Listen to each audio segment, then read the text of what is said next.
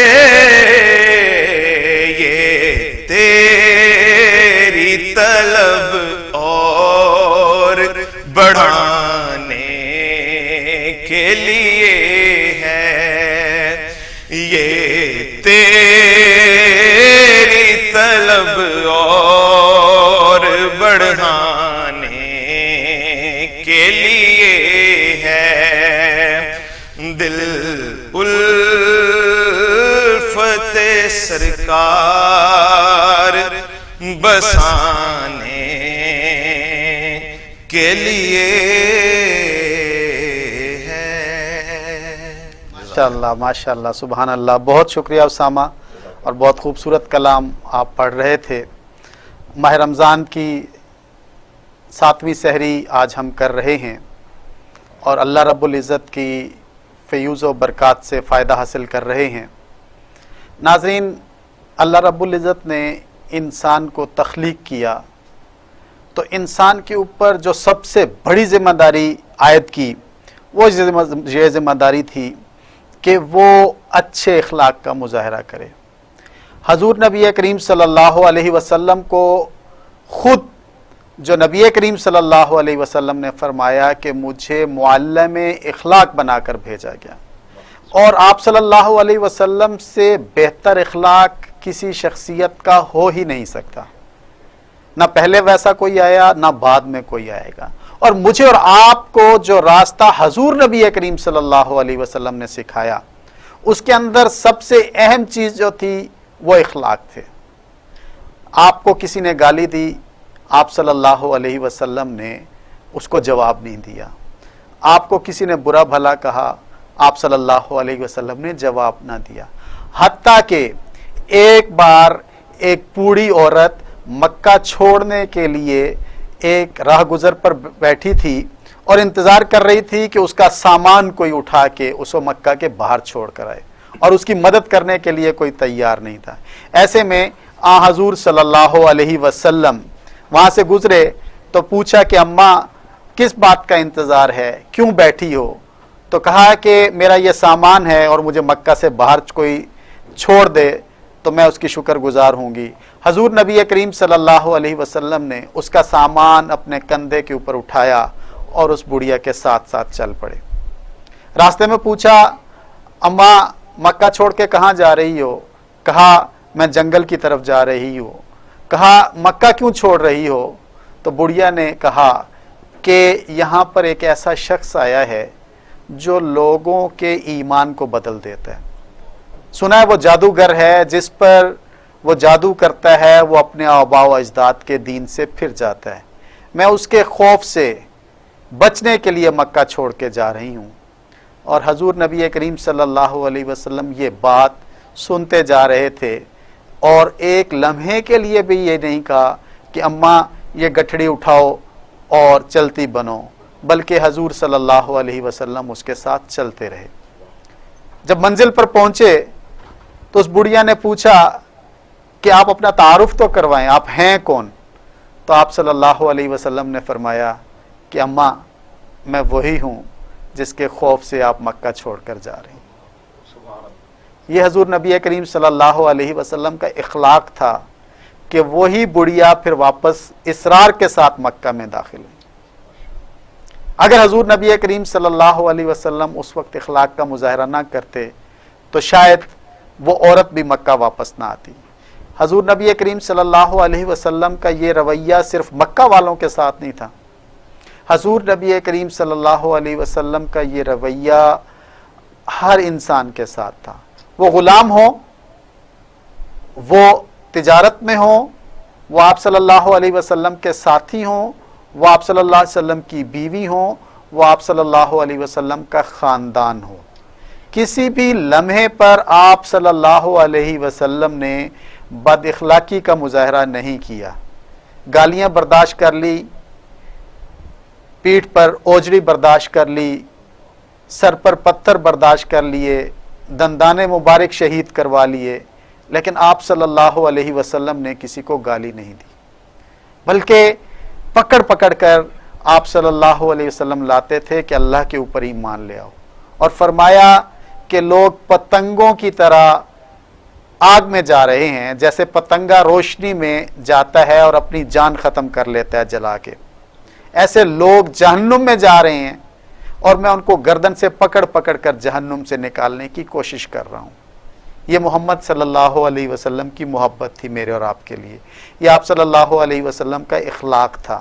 آج کا ہمارا موضوع اخلاق ہے، ہم اس پہ بات کریں گے، اور اس پر بات کرنے سے پہلے میں سید اسامہ سے گزارش کروں گا کہ وہ نعت کے چند اشعار پیش کریں۔ یہ دنیا ایک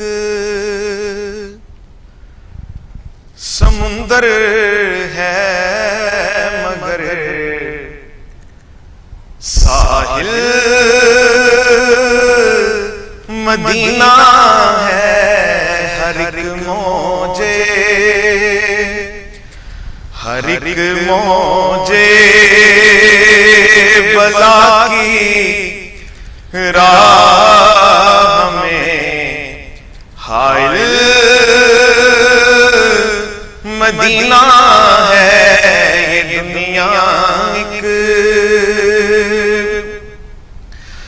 زمانہ دھوپ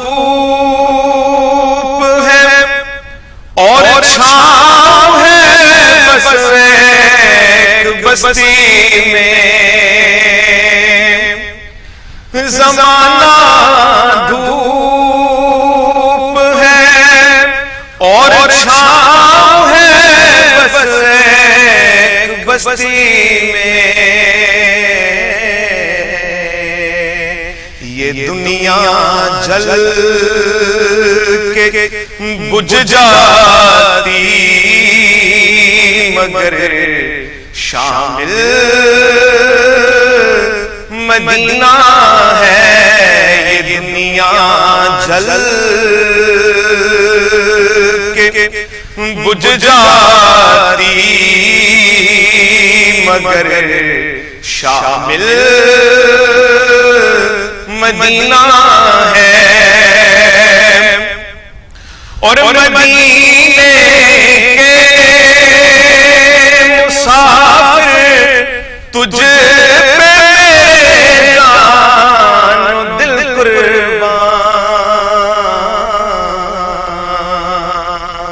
تیری آنکھیں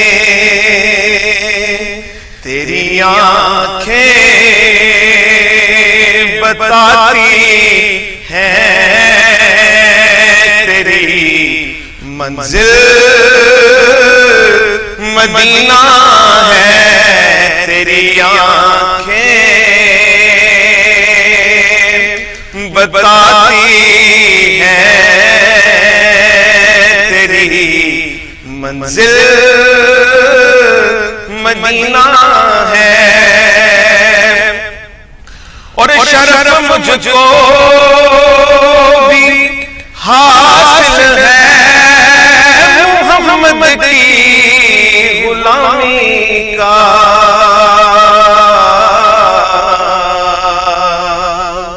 وہ میرے دل میں رہتے ہیں، میرا بھی دل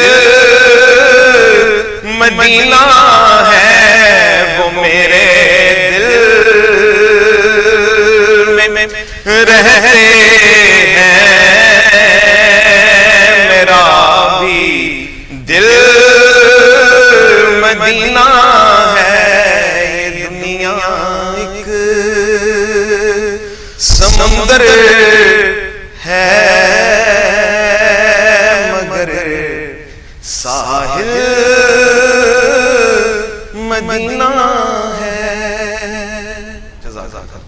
جزاک اللہ. یہ دنیا ایک سمندر ہے مگر ساحل مدینہ ہے. ناظرین سوچئے وہ کیا منظر ہوگا کہ مسجد نبوی میں ایک طرف حضور نبی کریم صلی اللہ علیہ وسلم، ساتھ عمر رضی اللہ تعالیٰ عنہ، سامنے عثمان رضی اللہ تعالیٰ عنہ، اور سارے غلام اور سارے تاجر اور سارے صحابہ. کسی کو جنت کی خوشخبری مل رہی ہے، کسی کو تجارت میں برکت کی خوشخبری مل رہی ہے، کسی کو اخلاق کی بات کی جا رہی ہے، کسی کے ساتھ محبت کا اظہار کیا جا رہا ہے، اور محبت کا اظہار کرنے والی ہستی حضور نبی کریم صلی اللہ علیہ وسلم.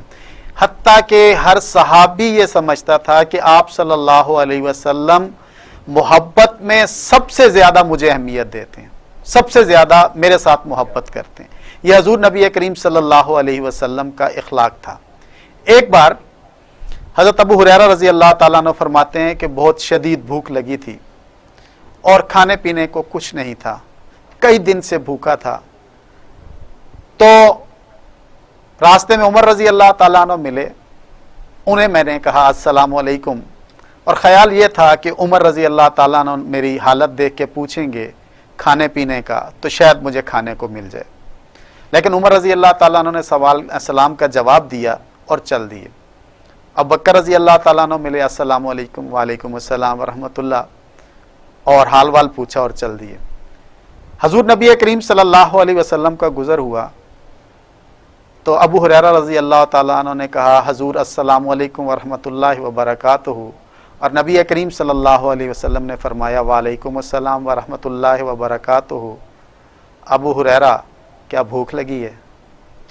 یہ وہ محبت تھی حضور صلی اللہ علیہ وسلم کی، جنہوں نے چہرے سے پہچان لیا، جنہوں نے سلام کرنے کے انداز سے پہچان لیا.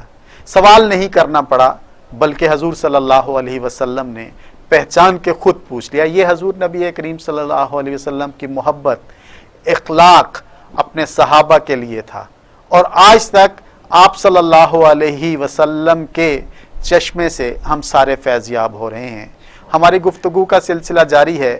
ہمارا آج کا موضوع اخلاق ہے. بریک کے بعد ہم اپنے مہمان کے ساتھ حاضر ہوتے ہیں، ہمارے ساتھ رہیے گا. بریک کے بعد خوش آمدید. آج ہمارا موضوع ہے اخلاق، اور اخلاق کے موضوع پر گفتگو کرنے کے لیے ہم نے دعوت دی ہے اختر عباس صاحب. بہت سی کتابوں کے مصنف ہیں، بچوں، بڑوں اور بوڑھوں کے پسندیدہ ادیب ہیں، ٹرینر ہیں، استاد ہیں، محقق ہیں، اور بہت ساری کوالٹیز ان کے اندر ہیں.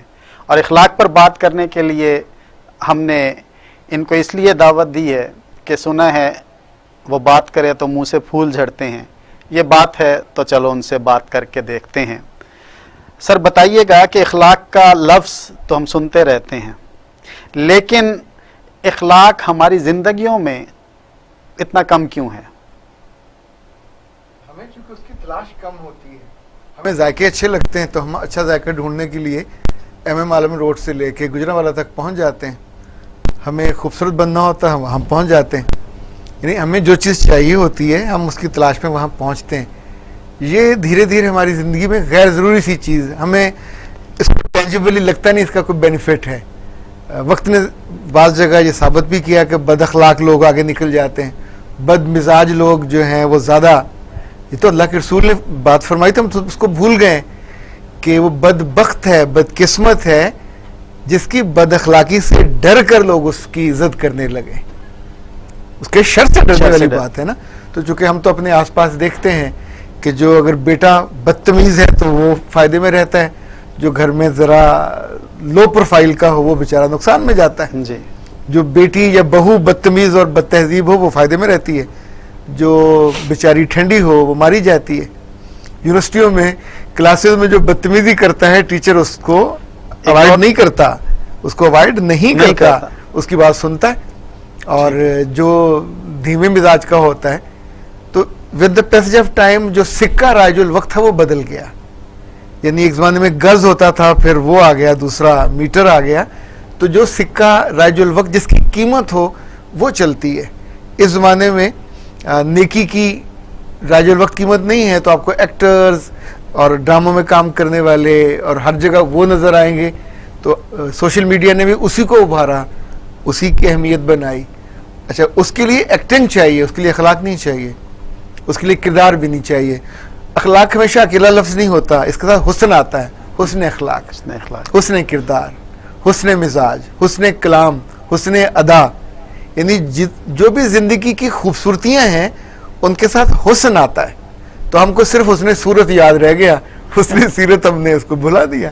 سو دیٹس دا ریزن جس وجہ سے صورتوں کے چہرے پر, سیرتوں کے چہرے پہ صورتوں کے پردے ہیں, دور سے ہوتا نہیں آدمی کا اندازہ. تو یہ فرمائیے گا کہ اگر آپ نے اخلاق کا تذکرہ کیا, تو اگر اخلاق نہ ہو انسان کی زندگی میں تو پھر بھی زندگی چلتی ہے؟ دیکھیں, آپ پچھلے کئی سالوں سے مجھے لگتا ہے کہ فری مربع میٹر جو مسکراہٹ ہے یہ کم ہو گئی ہے. جو ہمارے عزا و کارب دوست جن کے ساتھ ہم بیٹھ کے تھے, گپے مارتے تھے, کھل کے ہنس لیتے تھے, وہاں بھی ہنسی کی بات کم ہوتی ہے, وہاں بھی دوسرے کو خوشی دینے کی بات. مسکراہٹ کو تو اللہ کے رسول نے بھی صدقہ قرار دیا تھا, تو ہم صدقہ دینے پہ تو آمادہ ہی نہیں ہوتے. گھر میں میرے پاس لاہور شہر کے نہیں, پاکستان کے سب سے دکھی لوگ آتے ہیں کاؤنسلنگ کے لیے. اور دکھی کس سے ہوتے ہیں؟ اپنے سگے لوگوں سے. بیوی اپنے میاں سے, میاں اپنی بیوی سے, اور بچے اپنے باپ سے, اور باپ اپنے بچوں سے. یعنی یہ وہ لوگ ہیں جو زندگی میں ان سے قریب کوئی نہیں ہو سکتا تھا. میاں گھر جاتا ہے تو مسکراہٹ کو باہر چھوڑ جاتا ہے اپنے دوستوں کے پاس, دفتر میں. تو گھر میں وہ بد اخلاق ہے, بد مزاج ہے. اگر خدا نہ خواستہ, دیکھیں یہ عادت اتنی بری ہے کہ اگر کسی عام بندے میں ہو تو بھی بری ہے, اگر کسی دیندار میں ہو تو مہا بری ہے. اور اگر کوئی دینی مزاج کا ہو, دینی شکل کا ہو, اور وہ گھر جا کے جس تکبر سے بات کرے, جس اس یہاں سے بات کرے, اور باقیوں کو, چونکہ بیوی ہو جب بچے ہوں عام طور پہ ہمارے غلاموں جیسے ہوتے, بیچاروں کے پاس کوئی آپشن نہیں ہوتا. اور سو اس لیے وہ جب تک ان کے بس میں ہوتا ہے ظلم سہتے رہتے ہیں. یعنی یہ کبھی نہیں ہوتا تھا کہ بیٹیاں یہ کہیں شادی کے موقع پہ کہ میں واپس پلٹ کے نہیں آؤں گی. اب کہنے لگ گئے. بیٹے شادیوں کے بعد پرانے رشتوں کو نبھانا نہیں چاہ رہے ہوتے, کیونکہ وہاں سے انہیں اتنی تکلیف ملی ہوتی ہے. تکلیف کس چیز کی ہے؟ بد اخلاقی کی تکلیف, کہ جب آپ بیٹھتے ہیں تو ایک تو بد مزاجی ہے, بد کلامی ہے, بد اتواری ہے, یہ بھی بد ہیں. پر آپ دوسرے کے ساتھ بد اخلاقی کے ساتھ, جو رب نے اس کو عزت دی ہے, باہر عزت ہے, آپ اس کو عزت دینے پہ تیار نہیں ہے. باہر لوگ اس کو وقت دیتے ہیں, اس کی بات کا وزن رکھتے ہیں, اس کو گرنے نہیں دیتے. یعنی ہمارے جتنے لوگ باہر کام کرتے ہیں تو ان کو ان کی شکلوں کے پیسے تو نہیں ملتے, ان کی صلاحیت کے, ان کی ڈگری کے, ان کے ہنر کے, یا ایک پورا کمپوزٹ ہے, ایک کمپوزیشن ہے پوری شخصیت کے, جس میں کسی بد اخلاق کا اشتہار میں نے تو آج تک نہیں دیکھا کہ ہمیں ایک سی او کے لیے بد اخلاق, بد اتوار آدمی چاہیے ہوگا. کبھی کسی مینیجر کے لیے مارکیٹنگ میں چاہیے تو بہترین اخلاق والا بندہ چاہیے. اکاؤنٹس میں البتہ ٹھس قسم کے بد اخلاق بندے چل جاتے ہیں, کھڑوس قسم کے. لیکن جہاں جہاں لوگوں سے واسطہ ہے وہاں تو ہم دیکھیں, دنیا میں یہ کہا جاتا ہے کہ جو آپ کے بیٹھتے ہیں فرنٹ ڈیسک پہ لوگ, اٹس اے فیس. تو ان کو بہترین اخلاق والا ہونا چاہیے. نہیں ہوتے, گھروں میں نہیں ہوتے, مسجد میں نہیں ہوتے. ان مسجد میں اگر ہمیں اخلاق والے ملیں, لٹرلی بچے بھاگ بھاگ کے جائے, نہیں جا پاتے, چونکہ وہاں جو ملتے ہیں وہ دنیا سے بیزار ہو کے ان کو روکنے, یعنی وہ اللہ کے میزبان نہیں بنتے, اللہ کے نمائندے نہیں بنتے, بلکہ ان کو روکنے والے بنتے ہیں, ان کو دل دکھانے والے. اب تو حیرت ہوتی ہے حضرت حسن اور حسین کی وہ بات پڑھ کے کہ انہوں نے بابا جی کو غلط وضو کرتے روکا اور کہا کہ پہلے ہمیں دیکھ لیں ہم کیسے کرتے ہیں. اور وہ عقل مند تھا. یہ حسن اخلاق کیا ہے؟ اب دوسرے کا دل نہ توڑو, دوسرے کی دل آزاری نہ کرو. دوسرا چھوٹا بھی ہو سکتا ہے, بڑا بھی ہو سکتا ہے. اللہ کے رسول صلی اللہ علیہ وسلم کے بارے میں یہ حدیث تو بخاری نے بھی اور امام مسلم دونوں نے کی کہ آپ نے فرمایا کہ تم میں سب سے زیادہ اخلاق والا اور تمہیں سب سے زیادہ اپنے گھر والوں کے ساتھ با اخلاق ہونا چاہیے, اور تم میں سب سے زیادہ اخلاق والا گھر والوں کے ساتھ میں ہوں. ہم اس کا بھی اہتمام نہیں کرتے. نتیجتاً میاں جب گھر سے جاتا ہے تو پیچھے کو سکھ کی شانتی کی لہر ہوتی ہے کہ جو اس کے ان برے جملوں کی وجہ سے وہاں سختی رہتی ہے. سو زندگی میں بہت لازم ہے. یورپ میں چلے جائیں, امریکہ میں چلیں, بہت سارے اسلامی ملکوں میں وہاں ٹیکسی ڈرائیور سے لے کے عام دکاندار بھی آپ کو اسمائل کر کے بات کریں گے. ہمارے تو اللہ معاف کرے گھر سے لڑکے آئے ہوتے ہیں, یعنی آپ کو دوسری بات پوچھ رہے ہیں وہ لڑنے پڑ جائیں گے. ہمارے سگنلز پہ لوگ لڑتے ہیں, کوئی پاس سے گاڑی کراس کر جائے تو لڑیں گے. یعنی جس بات پہ, مجھے ایک دفعہ یاد ہے میں یونیورسٹی سے آ رہا تھا ٹھوکر نیاز بیگ پہ, تو ٹریفک بند تھی, تو وہاں ایک رکشے والے کے ذرا بدتمیزی کرتے ہیں, لیکن ایک موٹر سائیکل والا, نئی موٹر سائیکل اس کے پاس سے ایک بچیوں کی وین گزری اور جا کے اس نے برابر پہ روک دی. اس کو اتنا غصہ آیا, اس نے وہ موٹر سائیکل کو روکا, اترا, جا کے زور سے اس نے ٹھڈا مارا اس کو, وین کو, اور ساتھ گالیاں نکالی ماں بہن کی. اچھا وہ تو اللہ نے اس کو سزا موقع پہ دی تھی, کچھ ذرا زور سے لگ گیا تو اس کے بعد وہ فارم پکڑ کے, لیکن اس نے ذرا حیا نہیں کی کہ بچیاں بیٹھی ہوئی ہیں اور میں اپنی زبان کو سنبھالوں, جو کہ ہیبیچل ہو جاتے ہیں لوگ بد اخلاقی کے لیے. تو اس کو کنٹرول کیسے کیا جا سکتا ہے؟ کوئی اندر سے انسان کنٹرول کرتا ہے یا باہر سے کوئی اس کو؟ اچھا ہم سارے جس طرح سوچتے ہیں کہ کوئی ٹیبلٹ آ جائے, کوئی کیپسول مل جائے, کوئی انجیکشن آ جائے, کوئی اس طرح کی کسی چیز سے بد اخلاقی نہیں روکی جا سکتی. یہ وائرس ہے جو دیکھ دیکھ کے پھیلتا ہے. ابا بد اخلاق ہے تو بیٹا ہوگا ہی ہوگا. ابا اپنی بیوی پہ ہاتھ اٹھاتا ہے تو بیٹا لازماً اٹھائے گا. جو ڈکشن گھر میں ہوتی, مجھے یاد ہے میری دادی کبھی بہت غصے میں ہوتی تھی تو جو وہ گالی نکالتی تھی وہ ہوتی تھی, اللہ تیرا بیڑا تر جائے. اچھا گالی ہے, تیرا بیڑا بیٹھ جائے. بیٹھنے کے بعد تیری زندگی ختم ہو جائے, تیرا زندگی کا جہاز ڈوب جائے. تو بزرگوں کو تو یہ بھی پتا ہوتا تھا کہ کون سی بات کو کس اینگل سے کہنا ہے. مجھے یاد ہے میں حرم میں گیا تو سدیش صاحب کے بارے میں ہم نے سنا تھا, تو کنفرم وہاں جا کے کیا. تو وہ کہتے تھے کہ میں اپنی ماں کی بد دعا کی وجہ سے, میں ڈاکٹر عبد الرحمان سدیش کی بات کر رہا ہوں, جی جو اس وقت دنیا بھر میں لوگوں کی دلوں کا رونق ہیں, ان کی ہم تلاوت سنتے ہیں, اور ایسی روح پرور اللہ نے ان کو, ان کا مقام اور مرتبہ, ڈین ہے یونیورسٹی میں, منسٹر ہیں حرم کے پورے. گھر میں انہوں نے مہمانوں کے آنے پہ کھانا تھا, اس کی ملائی کھا لی. تو بچے تھے, ملائی کھا کے تو وہاں سے ریت پڑی تھی, وہ اوپر ایسے کر کے بیلنس کر دیا تاکہ وہ موٹی طے اوپر ہو جائے. جب ماں نے دیکھا تو ماں نے کہا یہ کیا, ماں نے کہا عبد الرحمان تو نے بہت تنگ کیا ہو, جا تجھے خانہ کعبہ کا اللہ امام بنا دے. And it happened. اللہ اکبر. سیانے کہتے ہیں کہ ماؤں کو اور بڑوں کو تو بد دعا بھی خیال سے دینی چاہیے, سنی جاتی ہے, دعا بھی سنی جاتی ہے. ہم اپنے بچوں کو اخلاق کی دعا بھی نہیں دیتے. اور اخلاق کا دیکھیں, گھر میں کھانا جس گھر میں اچھا پکتا ہے اس کی بیٹی کو اچھا کھانا پکانا آتا ہے. ہماری دادی آلو گوشت بہت اچھا بناتی تھی, اس پر وہ دھنیا ڈال کے, تو اس کی خوشبو سے ہم بھاگے جا کے فرمائش کرتے تھے کہ یہ کھانا ہے. صحیح. سو ہماری پھپھو نے وہ سیکھا, ہماری والدہ نے سیکھا. تو اب جب والدہ نہیں رہی تو ہم اپنی بیوی سے وہ توقع کرتے ہیں کہ اس طرح کا ٹیسٹ. ہماری جو نانی تھی وہ بہت اخلاق والی تھی, تو جب کسی کا اگر بچہ پیدا ہوتا, ہمارا گاؤں جو ہے وہ 209 مراد ہے چشتیاں کا ہرن مائنڈر, وہاں ہرن بہت ہوتے تھے. تو ایک دفعہ میں گیا تو میں نے اپنی دادی سے کہا, 7 گھر تھے, کہ جب کوئی گاؤں میں بچہ پیدا ہوتا ہے تو ہر کوئی نانی کے پاس آتا ہے پھونک مروانے, یا وہ گڑتی دیتے تھے نا کھجور کو, یا گڑ عثمانے میں ہوتا تھا تو اس کو وہ نرم کر کے اس کے منہ میں ڈال دیتے تھے. تو میری دادی نے کہا, پوت بیٹا کر کے نا کہا کہ عزیزہ ان کا نام تھا, جیجا کہتے تھے, وہ نگاہ بولتی ہے اور اس کے لفظوں دل پہ چھریاں نہیں مارتے, میں مارتی ہوں, میں سخت بولتی ہوں چونکہ مجھے مزاروں سے کام لینا. اچھا انہوں نے اپنی دلیل دی کہ مجھے چونکہ ان سے کام لینا ہوتا ہے. صحیح ہے. تو دوسرا, میں بچپن سے ہی ایسی ہوں, کسی نے کبھی روکا ہی نہیں تھا. تو وہ جو زبان کی سختی ہے, ہم کبھی اپنے بچے کو کسی ایسی عورت کے پاس یا مرد کے پاس نہیں لے کے جاتے کہ جو بد اخلاق ہو, کہیں کہ ذرا گڑتی تو دینے تاکہ میرا بچہ بھی ماشاءاللہ کافی بد اخلاق بنے. ڈھونڈتے ہیں کوئی ایسی خاتون, کوئی ایسا مرد, لیکن اس کے بعد ہم بھول جاتے ہیں جب وہ بڑا ہو رہا. دیکھیں سالن ایسے تو نہیں پکتا نا, سالن میں آپ کو مسالہ بھی چاہیے, گھی بھی چاہیے, مرچ نمک بھی چاہیے, پھر ہیٹ بھی متوازن چاہیے. تو اخلاق دینے کے لیے یا با اخلاق بنانے کے لیے, با کردار بنانے کے لیے پورا پیکج ہے. اگر آپ جبرن کہیں کہ تم اخلاق والے بنو اور خود بد اخلاقی کی ہر منزل بندہ عبور کرتا جائے تو انفیکٹ پھر نہیں بن پاتے. تو دیٹس دا ریزن جو ہمارے گھروں میں اور ہمارے اداروں میں جو پرابلم ہے کہ ہماری نسل ویسی نہیں ہو رہی. ہم باہر والوں کی مثالیں دیتے ہیں, جاپان والے سافٹ ہیں, امریکہ والے سافٹ ہیں, برطانیہ والے سافٹ ہیں, ہمبل ہیں. ہمیں کیا مصیبت ہے؟ عقل تو ہمیں بھی پوری ہے.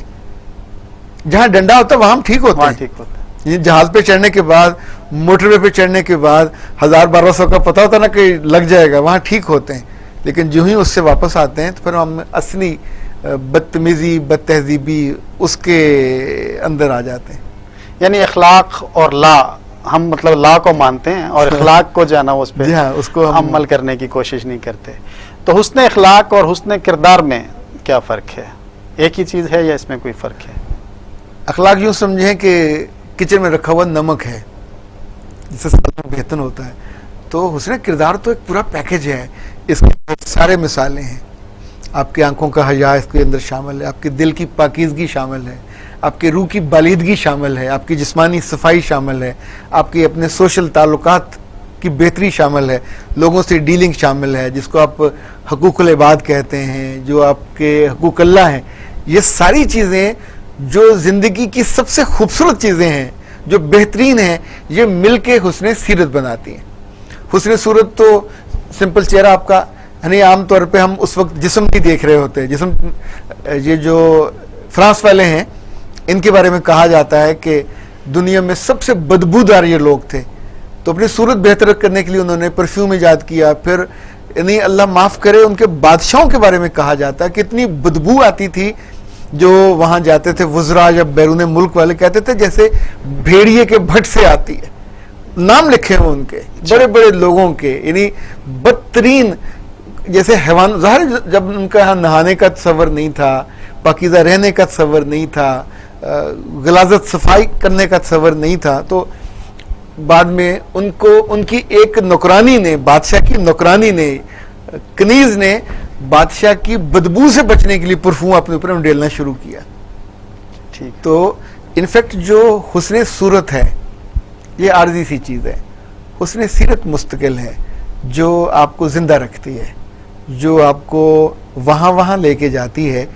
کہ محمد بن قاسم کو ہم نے نہیں دیکھا, پر اس کی زبان, اس کا طرز عمل پورے سندھ میں آج بھی گواہی ہے, اس کے جانے کے بعد بھی گواہی ہے.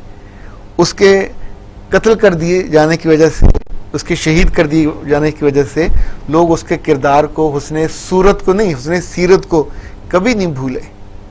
انفیکٹ ہم کبھی بھی نہیں بھولتے, ہمیں چیزیں یاد رہتی ہیں, اور یہی چیزیں شاید ہمیں زندہ رہنے کی وجہ ہوتی ہے.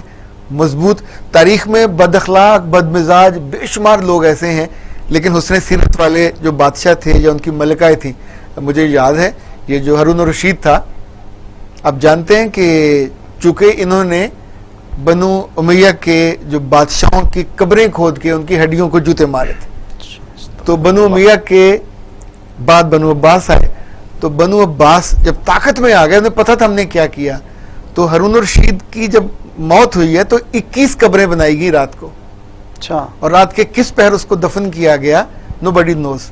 اچھا, اس کے مقابلے پہ اس کی بیوی تھی زبیدہ نے زندگی بھر نیکی کی, نہر زبیدہ بنائی جو مکہ کے لوگوں میں وہاں تو پانی نہیں ہوتا تھا. زبیدہ کے گھر میں 50 عورتیں دن میں اور 50 عورتیں شام میں قرآن پاک پڑھنے آتی تھی. اس کی محل سے کبھی تلاوت بند نہیں ہوتی تھی. زبیدہ کی قبر آج بھی زندہ ہے. مجھے قاہرہ جانے کا موقع ملا, صلاح الدین ایوبی کا نام ہم نے صرف کتابوں میں پڑھا تھا, تو صلاح الدین ایوبی نے شہر کے اوپر سے ایک پوری کاریز یا نہر بنائی ہوئی ہے, جگہ جگہ پانی پہنچے. اچھا, اس کا جو کردار تھا, اس کردار کو ہمیں کس نے بتایا؟ انگریزوں نے. ہمیں کس نے بتایا؟ عیسائیوں نے, کہ رچرڈ نے اس کے خیمے میں عورتیں بھیجیں. رچرڈ کا گھوڑا مر گیا تو صلاح الدین نے گھوڑا بھیجا, تلوار ٹوٹ گئی اپنی تلوار بھیجی. تو اس کو جو حسن سیرت ہے وہ ایک ناکام آدمی جیسی نہیں ہے. صلاح الدین ایوبی بہت خوبصورت آدمی نہیں تھا, کبھی اس کے بارے میں تاریخ پڑھیں تو کم صورت آدمی تھا, لیکن اس کی سیرت اتنی شاندار ہے, اتنی عمدہ ہے کہ آپ اس کا تذکرہ کرتے ہیں اور اسی سے آگے زندگی کا جو خوبصورتی ہے اس کا آگے تسلسل چلتا ہے. ماشاءاللہ ہماری گفتگو کا سلسلہ جاری ہے. اخلاقیات پہ ہم بات کر رہے ہیں اور ہمارے مہمان اختر عباس صاحب ہمارے ساتھ موجود ہیں. اس وقت بریک کا ٹائم ہے. بریک کے بعد انشاءاللہ ہم اپنی گفتگو کو جاری رکھیں گے.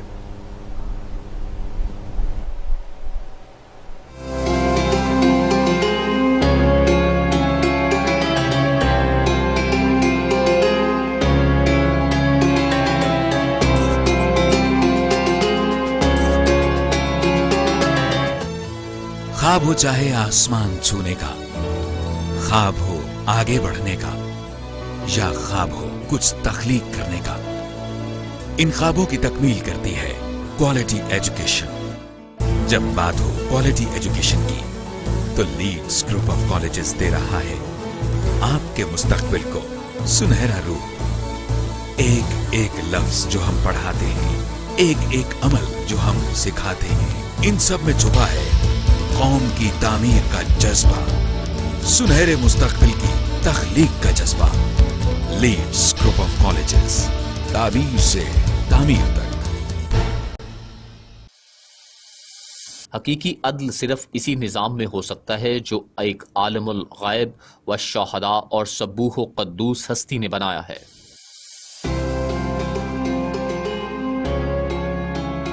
میں ہوں نوشہ خان اور آپ دیکھ رہے ہیں پروگرام نیلی پہ دیلا. کریں گے لوگوں سے مزے مزے کی chit chat, crispy question, common sense check.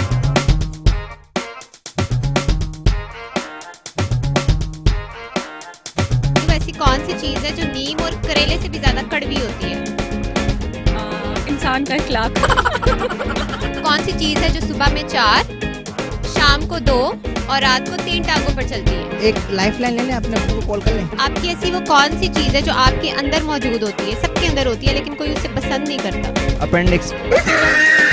چین سے خبر آئی ہے کہ 4 چینی سپاہیوں نے 4 چٹنی چمچ. بڑا بوڑھا بڑی بوڑھی، بوڑھا بوڑھا بوڑھی بوڑھی. کوئی شعر سناؤ پنجابی وچ. پنجابی کڈو بس اپنی. پنجابی کڈتے رہا وا ہو رہے تھے، میں شرٹ کڈ لواں. تو جو میرے ہمیشہ کول ہووے تے میں دنیا نو کہہ دواں پرے پرے. Please give me what's app number. O my darling. دیکھیے پروگرام نہلے پہ دہلا جمعے سے اتوار رات 7 بجے صرف ٹی وی ٹوڈے پر.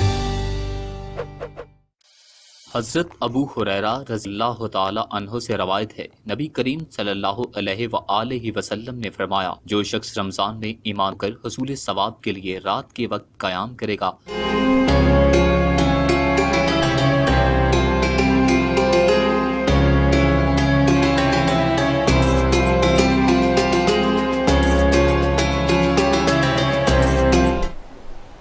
بریک کے بعد خوش آمدید. حسن اخلاق پر ہماری گفتگو کا سلسلہ جاری ہے. مزید گفتگو سے پہلے میں محمد ذیشان مدنی صاحب سے گزارش کروں گا کہ وہ حمد باری تعالیٰ پیش کریں. ساری دنیا میں ہر ایک سمت ہے چرچا تیرا.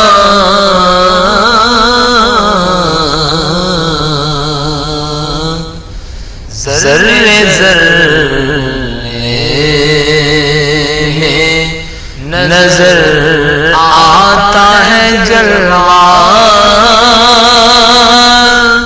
تیرا.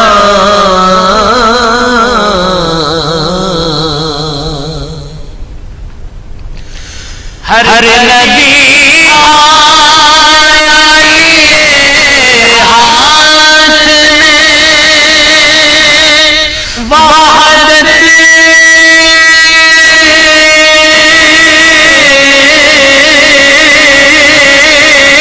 کی شمع.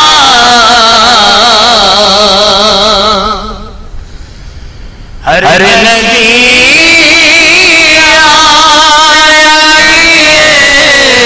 ہاتھ میں وحدت کی شمع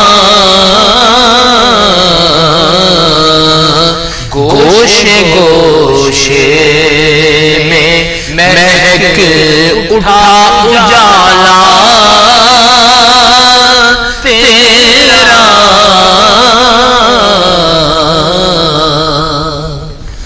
گوشے گوشے میں مہک اٹھا اجالا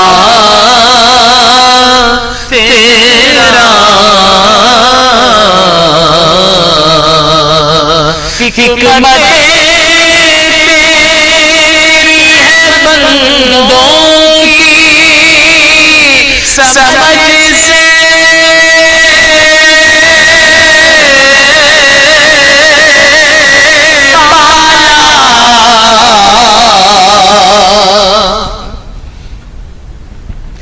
حکمت تیری ہے بندوں کی سمجھ سے بالا بھید دنیا میں کسی نے بھی نہ پایا تیرا بھید دنیا میں کسی نے بھی نہ پایا تیرا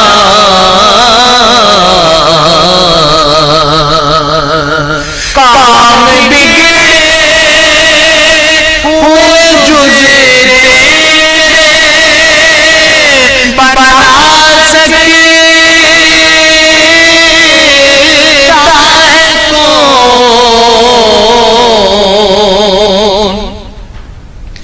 یا اللہ کام بگڑے ہوئے جزے تیرے بنا سکتا ہے کون سب کا تو مولا نہیں کوئی بھی مولا تیرا جز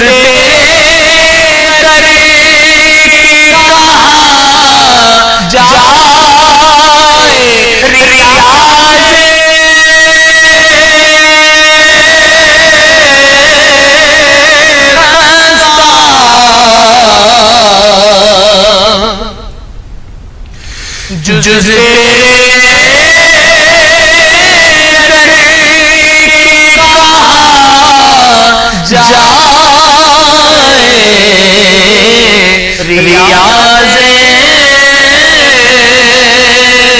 ہستا یہ ہر حال میں محتاج سراپا تیرا یہ ہر حال میں محتاج سراپا تیرا